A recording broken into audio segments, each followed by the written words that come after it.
Now, Devin, I think most of people will be very interested to know if one day I'm a successful marketing person, I climb up the ladder and be a chief marketing person or the director of marketing. What does a day in the life of Devin Edwards entail? Well, it starts very early. I do the school run. Well, I used to do the school run, not now, obviously. The fact is your day usually doesn't go according to plan. So I've got about 80 people on my team. And that's everything from marketing team, contact center to marketing team. It's a lot of people and there's a lot of moving parts to it. So there's a significant portion of my day that is completely beyond my control, and it's your typical firefighting. I come in here with a perfect plan for my day. I'm going to spend 15 minutes on this, an hour writing that strategy document. I'm then going to read the newspaper to see what's going on in the press. I'm then going to have lunch with somebody very important who I would never dream of putting off for 3 weeks at a time, as I apologize again to you. But it's not like that. It usually I come in, something's broken overnight, something's gone wrong on social media, something that nobody could have possibly envisioned has happened, and we have to put out fires. I mean, that's how a lot of it goes. But I guess to give you a little bit more useful tip than that, there is some kind of method to my madness in a sense. And I try to break up my day in a few ways. I'm purposeful in how I spend my morning before I come into the office. Mm-hmm. I usually book out an hour and a half to 2 hours in the office where I don't accept meetings.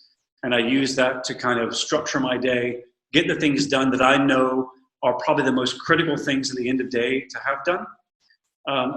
And then I transition from that into trying to do all of any writing that I have to do, I try to do before noon.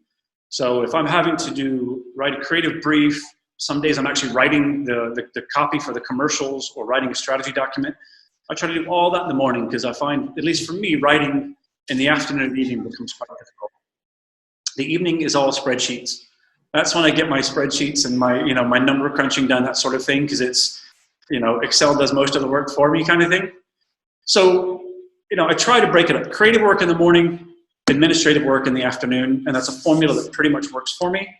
And then I think the other big thing, which I'm still learning, and it's probably the most critical thing in my mind to success when you have a team the size that I do, and that is delegation.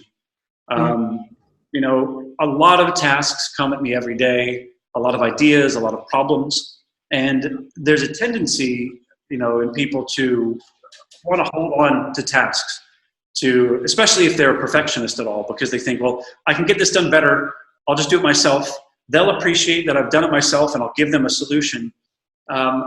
It takes a lot of discipline to actually go, no, I'm going to hand this off to my team, because I trust them. I'm going to coach them and give them clear direction on how to do it, in hopes that they'll come back to me with something that's helped them to learn and grow along the process. And that's really tough because, when you're under a lot of pressure, you think, if I only had 15 more minutes to dedicate, I could get it done.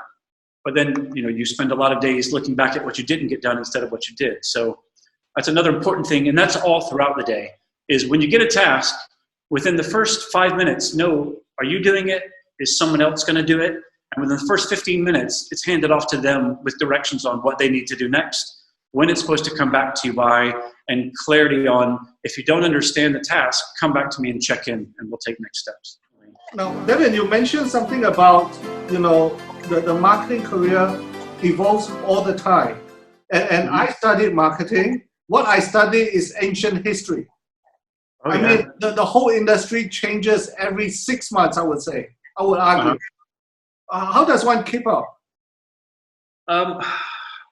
You have to be really restless, I think, because it's not a job you can allow yourself to get comfortable in, because there's always somebody that's going to beat you to the punch, somebody with a better idea, somebody that's better funded, or any number of ideas. And, I studied ancient history as well, like you. I think stone tablets had the 4 P's of marketing on them back then, and now there's like 7 P's of marketing. 4 P's during my time. And it's like I do homework with my daughter a lot, And they're the most frustrating nights because I'll get the right answer, but the way that I get to the answer is completely different than the way that than she was taught. Yeah, that's not how it's done. But if the answer is the same, that's what makes a difference, right? It's the same analogy. You know, the way people think oftentimes through a kind of an academic marketing process of, you know, your business plan, your SWOT analysis and all of that, it still follows a very logical path to bringing something to market. It just factors in some new technology like social media. So when you think about your media planning, completely different approach to it. Even, I'd say the biggest shift, and this is something that is still evolving, the biggest shift is when I started, it was all about getting a message across to consumers in as clear a way that was actionable as possible. What's the headline? What's the call to action? How do you get it? And then over time it became, well, how do we make that message more disruptive to get their attention? So it was all about attention grabbing. And now it's actually gone almost the other end of the spectrum. How do you advertise to them without them even knowing you're advertising to them? Because millennials are extremely sophisticated and sniffing out when you're trying to sell them something.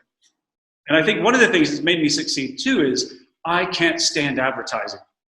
It's horrible, it's intrusive, it's insulting at times, it's abrasive, it's deceitful at times. So I think one of the things that's helped me is if I take that approach of, I don't want to sell anything that people don't need. I don't want to try to convince you to doing something that you don't already want or have demand for. It certainly makes it a lot easier to market something that you believe in, right? And something that is a necessity. Well said. So if you were to distill to the very essence of what marketing is, you know, I would have to disagree with you because my understanding of marketing equals sales, as simple as that. No sales, you know, marketing department doesn't exist. Oh, no, true. Absolutely. I think, you know, I mean, marketing, if you look at the broad spectrum, is everything from product ideation all the way through to product development, packaging, selling, and now in the modern age, even post-sale support. So, you know, when I started, I created something and drove demand, and it was sales problem to take care of that. Right. Well, now that I'm on sales and marketing, I have to think all the way through because I actually still have to now manage the team that responds on social media when things aren't going right. And that's a whole different mindset. But what it's done is it creates this full circle approach. There's no inelegant handoffs. There's no hospital passes, as they call them in football. You know, you're not saying, okay, we built this product and it's not perfect, but you've got to go sell it, and it's somebody else's problem if it doesn't work or not. So it's kind of a great point in my career and in the development of the way that Progressive is handling that full life cycle, because it gives so much more accountability and attention to detail on everything from why we're coming up with products to how customers are experiencing them, so that we make sure that they're happy and that we then keep them and can invest in more products and innovation and technology. Interesting. So it's all a circle of life. Exactly.